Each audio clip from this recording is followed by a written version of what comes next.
Right sir, next topic చూద్దాం. వివాదంలో మరో అధికార పార్టీ ఎమ్మెల్యే ఫారెస్ట్ సిబ్బందిపై చేయి చేసుకున్న శ్రీశైలం ఎమ్మెల్యే. సార్, అధికార పార్టీకి సంబంధించిన ఎమ్మెల్యేలు కూటమి ప్రభుత్వానికి చంద్రబాబు నాయుడు గారు, పవన్ కళ్యాణ్ గారు, లోకేష్ గారు ఎంత జాగ్రత్తగా ఉంటున్నారో ఆ పార్టీకి చెందినటువంటి కొద్దిమంది ఎమ్మెల్యేలు వ్యవహరిస్తున్నటువంటి తీరు ఈ కూటమి ప్రభుత్వానికి తలనొప్పిగా మారింది. ఎంతటి తలనొప్పిగా మారింది అంటే, ఈ సమస్య పరిష్కరించాము, ఇది సద్దుమణిగింది అనుకునేటప్పటికి ఇంకొక సమస్య వస్తుంది. అంటే ఎమ్మెల్యేలు వాళ్ళ ఆ శాసన నియోజకవర్గంలో ఒక శాసనసభ్యుడిగా వాళ్ళు వ్యవహరిస్తున్నటువంటి తీరు ఇంత వివాదాస్పదం అవటం అనేటువంటిది చాలా ఆశ్చర్యం కలుగుతూ ఉంది.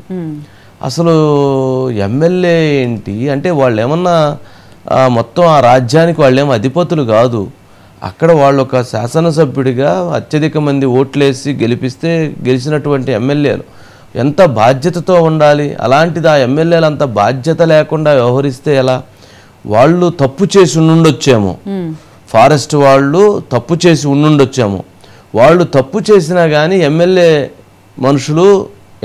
ముందు వాళ్ళు చెయ్యి చేసుకోవటం, ఎమ్మెల్యే కూడా దాన్ని సమర్థించటం, ఆయన కూడా చెయ్యి చేసుకునేటువంటి ప్రయత్నం చేయటం, నిజంగా ఇది చాలా సభ్య సమాజం తలదించుకునేటువంటి అంశం. తప్పు అది.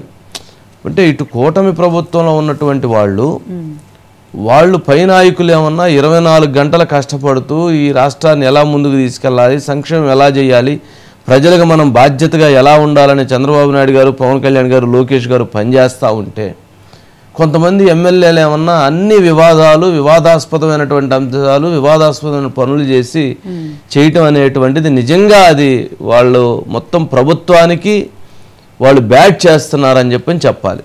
సరే, ఇటీవల మనం 2-3 ఎమ్మెల్యేల వివాదం చూస్తాం. ఇప్పుడు ఈయనకు సంబంధించింది ఏంటంటే, శ్రీశైలం ఎమ్మెల్యేగా ఉన్నటువంటి బుద్దా రాజశేఖర రెడ్డి గారు, ఆయన ఎందుకు అట్లా వ్యవహరించాడో తెలియదు కానీ అక్కడ నియోజకవర్గంలో పనిచేయటంలోనూ సర్వీస్ యాక్టివిటీస్లోనూ యాక్టివ్గానే ఉంటారు.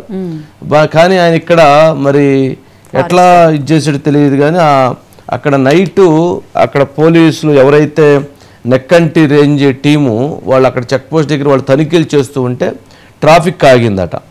ఈయన వెహికల్స్ వచ్చినాయి, వీళ్ళ మనుషులు పోయి ఎమ్మెల్యే గారు వచ్చారు, మీరు ఇచ్చేయండి అంటే వాళ్ళు లేట్ చేయటము. సరే, మొత్తానికి అక్కడికి వీళ్ళు వెళ్ళటము, మళ్ళీ ఆ వెహికల్స్ ఇటు పక్కకు పెట్టడము, మీరు కనీసం బాధ్యత లేదు ఎమ్మెల్యే వచ్చినప్పుడు అని అంటే వాళ్ళు సరిగ్గా సమాధానం చెప్పడం, ఏదో అక్కడ చిన్న ఇష్యూ జరిగింది.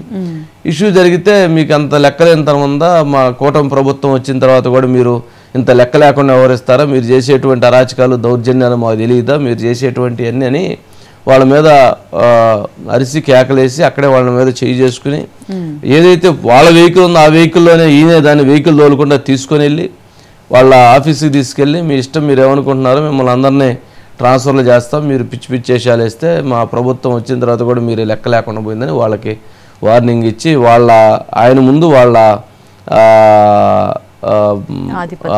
అనుచర గణం వాళ్ళ మీద చేయి చేసుకునేటువంటి ప్రయత్నం జరిగిందట.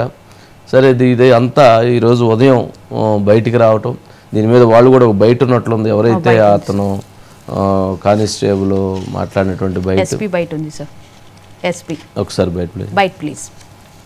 మంగళవారం రాత్రి 10 గంటల సమయంలో మా అటవీ శాఖ సిబ్బంది చిరుతపులి కేసు సంబంధించి శ్రీ టీడీ గారి ఉత్తర్వుల మేరకు పెట్రోలింగ్ చేస్తుండగా శ్రీశైలం ఎమ్మెల్యే గారు వారి అనుచరులు వచ్చి శిఖరం చెక్ పోస్ట్ వద్ద మా వారిని అడ్డగించి వాళ్ళని నానా దుర్భాషలాడి, మేము చెప్తున్నట్టు మీరు పని చేయడం లేదు, మా గవర్నమెంట్ లో వస్తే కూడా మీరు మాకు సహకరించడం లేదు, నానా దుర్భాషలాడి లోపలెక్కించడని మా గవర్నమెంట్ వెహికల్ తీసుకొని ఎమ్మెల్యే గారు స్వయాన నడుపుకుంటూ శ్రీశైలం మొత్తం చుట్టూ తిప్పుతూ తెల్లవారుతో 2 గంటల వరకు కొట్టుకుంటూ వాళ్ళ అనుచరులతో దగ్గరుండి మరీ కొట్టించారు. మీరు సరి కొట్టలేదు, నా ఎదురు కట్టండి అని చెప్పి కొట్టించారు. ఇది చాలా హేమమైన చర్య. అనిల్ రెడ్డిగా ఉన్నారు సార్. సో ఏమన్నా పద్ధతి ఉందా అండి? ఒక ఎమ్మెల్యే అలా చేస్తే ఇంకా ఆయనకి ఏం గౌరవం ఉండిద్ది, ఏమి మంచి ఉండిద్ది, ఏం మర్యాద ఉంటుంది, ఏమి మైలేజ్ వస్తుంది? ఆయనకి రాదు కదా. అసలు ఆయన అంత కష్టపడి 40-50 కోట్లు ఖర్చు పెట్టి గెలిచి ఆ జనాన్ని ఏమైనా ఎలక్షన్ల ముందు పోయి వాళ్ళకి హామీలు ఇచ్చి ఇల్లు తిరిగి డోర్ టు డోర్ తిరిగి ఆయన తిరిగి వాళ్ళ కుటుంబ సభ్యులు తిరిగి బతినాడి ఓట్లు వేయించుకున్న తర్వాత అంత బాధ్యతతో ఉంటే ప్రజలు మళ్ళీ ఆదరిస్తారు. ఎట్లాంటి పనులు చేస్తే ఎట్లా ఆదరిస్తారు? అది ఇప్పుడు ఆ కూటమి ప్రభుత్వం చేసిందంటారు. ఎవరు చేశారు? తెలుగుదేశం పార్టీ ఎమ్మెల్యే ఈ పని చేశారంటారు. ఆయనదేం పోయింది? పోయేది గవర్నమెంట్, పోయేది పార్టీ, పోయేది వాళ్ళ ఇది. కనీసం అట్లాంటి కానీ స్పృహ లేకుండా ఎవరిస్తే ఎట్లా? స్పృహ ఉండాలి కదా, బాధ్యత ఉండాలి కదా. సీనియర్లు వాళ్ళకి పరిస్థితులు తెలుసు. వాళ్ళు తప్పు చేస్తుంటే కార్యాలయాన్ని పిలిపించి మాట్లాడవచ్చు, లేదా వాళ్ళ ఉన్నతాధికారులు కంప్లైంట్ చేయొచ్చు. అందుట్లో ఫారెస్ట్ డిపార్ట్మెంట్, పవన్ కళ్యాణ్ గారికి సంబంధించిన శాఖ, వాళ్ళ రేంజ్ ఆఫీసర్ చెప్పొచ్చు, వాళ్ళ కంప్లైంట్ చేయొచ్చు, వాళ్ళు ఊరుకోరు. అంతేగాని మీరే యాక్షన్లోకి దిగితే ఏముంటుంది అసలు? ఇదేం పద్ధతిగా లేదు. అనిల్ ఏంటి మొత్తానికి ఏమైంది బుడ్డా రాజశేఖర రెడ్డికి? ఏంటి, ఎందుకని ఆయన అలా వ్యవహరించారు శాసనసభ్యుడిగా ఉండి? మంచి మాస్ లీడర్ గా ఆయనకు ఒక ఇమేజ్ ఉంది సార్. మొన్న ఎన్నికల్లో భారీ మెజార్టీతో గెలుపొందారు. అయితే క్షేత్రస్థాయిలో మంచి పనిచేసి తన పని తాను చేయరు. కానీ నిన్న జరిగిన ఘటనతో పేరు ప్రతిష్టలకు భంగం కలగడమే కాకుండా మరొక కోణం ఇందాక మీరు చెప్పినట్లు వ్యక్తి తప్పు చేస్తే అది వ్యవస్థకు చుట్టుకొని ఎంటైర్ పార్టీకి, ముఖ్యమంత్రికి డ్యామేజ్ జరిగే పరిస్థితులు ఇటీవల కాలంలో తెలుగుదేశం పార్టీకి కొందరు ఎమ్మెల్యేల పనితీరు తలనొప్పిగా కాకుండా హెడ్ఏక్ గా కూడా పార్టీ అధినాయకత్వానికి మారిన పరిస్థితి. ఒకరేమో ఒక స్త్రీకి సంబంధించిన అంశంలో బయటపడితే మరొకరేమో ఇతర అంశాలు. అంటే జనరల్ గా ఇప్పుడు వీళ్ళు చేసేటువంటి పనులు అది మొత్తం ప్రభుత్వానికి కదా, కూటమి ప్రభుత్వాన్ని నష్టం చేసే పనులు. ఆ మాత్రం స్పృహ ఉండదా? అంటే ఒక ఫారెస్ట్ రేంజ్ వాళ్ళ మీద ఒక శాసనసభ్యుడిగా ఉన్న వ్యక్తి ఎంత హుందాగా ఉండాలి, ఎంత గౌరవంగా ఉండాలి.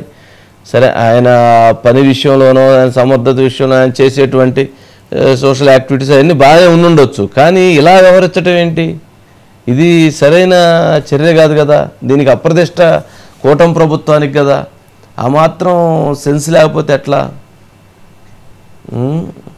ఖచ్చితంగా సార్, వ్యక్తులు చేసే తప్పులకి వ్యవస్థలు తలదించుకోవాలి. వ్యవస్థలలో ముఖ్య వ్యక్తులుగా ఉండేటువంటి ముఖ్యమంత్రి కావచ్చు, డిప్యూటీ సీఎం కావచ్చు, ఇతరులకు కూడా చెడ్డ పేరు వచ్చేలాగా. అంటే 2 లక్షల ఓట్లతో ఏదైతే మన నియోజకవర్గం ప్రాతినిధ్యం ఇస్తున్నటువంటి ఎమ్మెల్యేలకు స్పృహ కనీసం ఇందాక మీరు చెప్పారు, ఎన్నికల సమయంలో ఓటర్ల దగ్గరికి వెళ్ళి బతులాడతారు. ఎన్నికలు అయిపోయిన తర్వాత అధికారం వస్తే అధికార దర్పాన్నో, అధికార దుర్వినియోగానికో, ఇతర రూపాల్లో మరి పవర్ చూపించడానికి. ఇప్పుడు ఇందాక ఎవరైతే బయటలో చెప్తున్నటువంటి అధికారులు సిటీ మొత్తం అంటే శ్రీశైలం సంబంధించి దేవస్థానం చుట్టుపక్కల ఉండే ప్రాంతం మొత్తం తిప్పడమే కాకుండా విచక్షణ రహితంగా కొట్టండి, మళ్ళీ నా ముందు కొట్టండి అంటూ ఎమ్మెల్యే బిహేవ్ చేశారంటే ఖచ్చితంగా ఎటుపోతుంది. ఒక సమాధానం ఆలోచించుకోవాలి.